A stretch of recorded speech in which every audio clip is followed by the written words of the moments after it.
For the longest time, the story of artificial intelligence has felt pretty simple. Bigger is always better. Bigger models, more data, more computing power.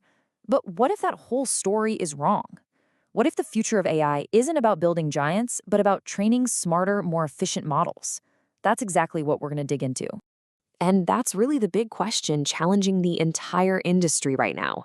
From the tech giants all the way down to small startups, we're seeing this seismic shift away from that bigger is better philosophy to a whole new paradigm. Small is sufficient. And the evidence for this shift, well, it's popping up in some pretty shocking ways. So, to really get why this is all happening, we first have to look at the problem with the way things are now. And right now, we are in an arms race. Companies are building these increasingly massive, resource hungry AI models, and the costs, both for our wallets and for the planet, are just staggering. Okay, check out this number because it really puts the problem into perspective. A recent study figured out what it would take to serve every single Gen Z smartphone user with just one of today's big AI models. The answer?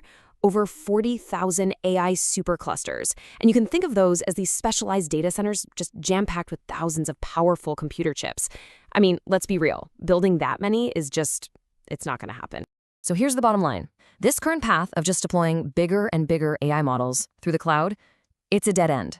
The energy demands and the financial costs are getting so immense that the whole approach is fundamentally unsustainable if we want this to be a technology for everyone all around the globe. But it's not just about the cost or the energy. There's something even more fundamental going on here. It's a classic economic principle that's proving that making AI models bigger doesn't actually mean they get all that much smarter. Right, the law of diminishing returns. You've probably bumped into this idea before. The basic concept is, that first scoop of ice cream is absolutely amazing. The second is pretty good, but by the fifth scoop, you're not really getting much more enjoyment. Well, in AI, the scoop of ice cream is the model's size, and the enjoyment is its performance. And that is exactly what researchers are seeing in AI. After a model hits a certain size, you have to make it exponentially larger just to squeeze out these tiny, tiny gains in performance. For example, get this. In one speech recognition study, the best performing model was 14 times larger than a more efficient one, but it only provided a 7.8% improvement in accuracy. That's a huge price to pay for such a small one. Okay, so that brings us to the solution, a new way of thinking that's really changing the game. Instead of just throwing more and more horsepower at the problem, developers are now starting to focus on being more intelligent, more surgical in how they build and train AI. I love this slide because it just perfectly captures these two competing ideas. On one side, you've got the old way, brute force, which was all about feeding massive, unfiltered datasets to these enormous models. But the new way, the brains approach, well, that's all about efficiency. It's about using smaller amounts of high-quality, curated data and focusing on smarter, more optimized ways to train. This quote really is the mantra of this new approach. Instead of just scraping the entire internet, developers are carefully handpicking their training data. They're using things like academic research and high-quality books, filtering out all the junk to help the model learn more effectively, especially when it comes to the really tough stuff, like complex reasoning. Now, this all sounds great in theory, right? But does it actually work in the real world? Well, let me tell you, the evidence isn't just compelling, it's kind of mind-blowing. Let's look at a couple of game-changing examples. First up, we have Microsoft's 5.4. Now, in a world of models with hundreds of billions or even trillions of parameters, and you can think of those as the little connections inside the AI's brain where the learning happens, 5.4 is a lightweight with just 14 billion. By today's standards, that's practically tiny. And yet, just look at this. When it was tested on complex math and reasoning benchmarks, 5.4 went head-to-head with models from Meta and Alibaba that are 5 times its size, and it consistently beat them. This isn't just a small victory, right?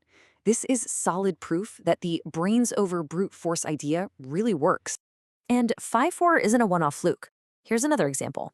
Mistral Small 3. It's a little bit bigger at 24 billion parameters, but still way smaller than the industry giants it's up against. And the story here is exactly the same. Mistral Small 3 is holding its own against and sometimes even beating models that are 3 times larger. It was specifically designed for performance and efficiency, making powerful AI accessible enough that you could run it locally. We're not talking about a massive data center. We're talking right on your own high-end laptop. That's a huge deal. So these small models are powerful, they're efficient, but what this all means goes way beyond just who's winning on a leaderboard. This shift to smaller, smarter AI has a massive real-world payoff, especially for the environment. So get this. One big study actually calculated the potential energy savings if the world just picked the right tool for the job, the right-sized AI model for different tasks. And the result? A potential 27.8% drop in global AI energy use. That is massive.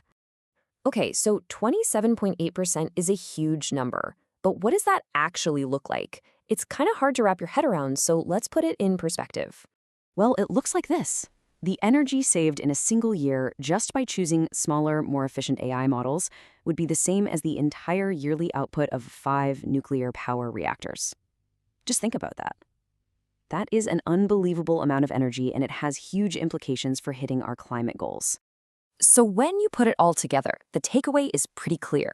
This isn't just some technical debate for engineers. This shift towards smaller, sufficient AI, it makes the technology more accessible for everyone. It dramatically lowers costs, it shrinks its environmental footprint, and ultimately it carves out a sustainable path for real innovation to continue. Which leaves us with one final crucial question. For so long, we've just assumed that progress in AI meant more power, more brute force. But now, all the evidence is pointing to a different path, one that's not defined by size, but by smarts, by efficiency, and honestly, by a more responsible way of building intelligence.